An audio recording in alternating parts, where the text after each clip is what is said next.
Technicians say you should be thinking about your AC and making sure that it works and turns on before it warms up. A little preparation can go a long way. New this morning, WGEM's Drew Brown is live in Quincy to explain the changes in the way they're providing service now. Drew, good morning. Natalie, good morning. Here at Air Service Quincy, they say just within the last 2 weeks, they have been scheduling those maintenance checks, but they are considering safety practices top of mind, especially during the coronavirus pandemic. And officials say that they weren't very busy the past few months due to those concerns, but they are prepping for summer. And now technicians, they wear gloves, masks, and shoe coverings if they have to enter homes. Both workers and customers are also asked if they are experiencing any COVID-19 symptoms.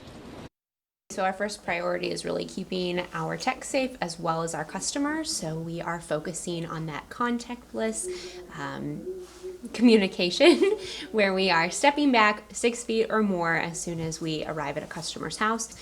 But we just want to be respectful to our customers.